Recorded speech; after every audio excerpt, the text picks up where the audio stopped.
Hey, I'm Adam. I'm a leadership coach and owner of Seeing the Lead, and today we're going to talk about how to deal with conflict when somebody has a problem with another individual.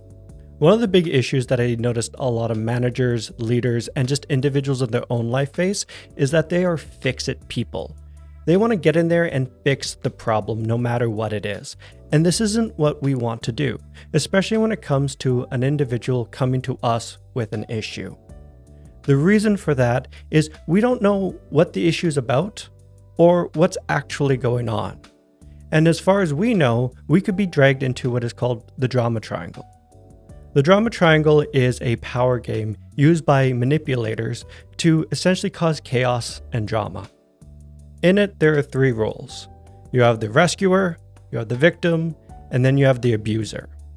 When an individual is coming to you, they're going to invite you to be the rescuer. Save me, save me, save me.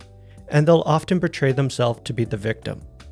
We aren't sure if they are the victim or the abuser. We won't know that unless we gather more information. The issue with the drama triangle is if we don't take a step back and listen and ask the right questions, we are going to be dragged into so much chaos and headache. It's incredibly problematic. I remember working with a client, her name was Jenna. Jenna was a very fix-it person, and one of her friends came to her with a huge problem with her mother. And Jenna said, well, I'm a great helper, I'm a fixer, let me help fix the situation with you and your mom. The issue with that was that she got swept into the drama triangle. And the issue that Jenna wasn't aware of is that roles switch. And so for her, what she tried to do was she tried to sweep in there and rescue her friend. But in doing so, she ended up becoming the victim because her friend didn't like how it was being handled. And as a result, Jenna became from the rescuer to the victim. And then her friend ended up going to her mom, who was the abuser in the situation, self-perpetuating the drama triangle. It's not a place we want to be. We always want to take a step out of the conversation and listen with curiosity before we ever jump into just fixing the problem. And so the first step, if anyone ever comes to you with a problem or issue or concern with somebody else, is to stop. We're not fixing it. It's to listen with curiosity. Understand what is the problem? What's going on? Why are they concerned? Why are they upset? And hear them out.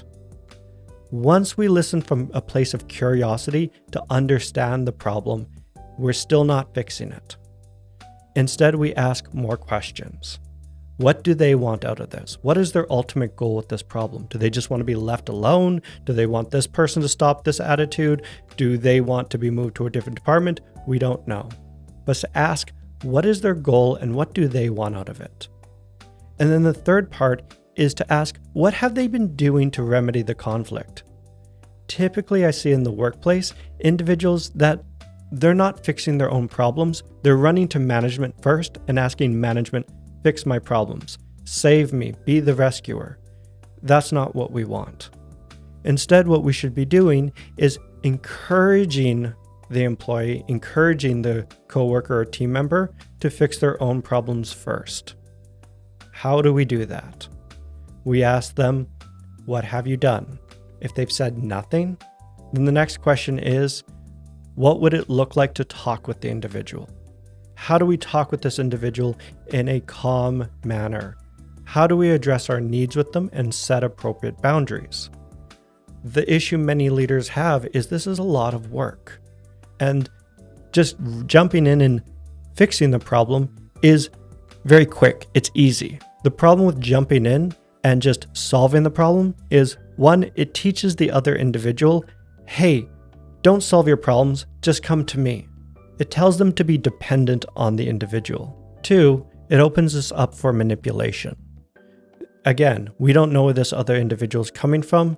They could be attempting to manipulate the situation or to try to bully this other colleague or coworker or team member in this conflict. We don't know. And three, by taking on this problem, we are essentially taking ownership of the problem, which means that, hey, if this problem doesn't get sorted out adequately or in a way that the other person appreciates or finds substantial in any way, shape, or form, we will be to blame, which could honestly tarnish our reputation. And that's not what we want. Instead, by sitting down with the individual and coaching them through the problem, asking them what steps have they taken, what would it be like to sit down with the other person and exclaim or clearly state what they want out of this, to help the individual set boundaries with this other person. Yes, it's long. Yes, it's tedious. However, we're encouraging the other person to be independent from us. We're encouraging them to problem solve, use critical thinking, and ultimately, we're encouraging them to solve their own problems, to take ownership of their own issue. And that's what we want. However, there is a time when we do need to step in. And that's after we've talked to the individual. We said, hey, what have you done? They've already sat down. They've talked with the person. They've attempted to set boundaries. They've clearly stated that this isn't okay. And the issue continues to escalate. That's when we need to step in.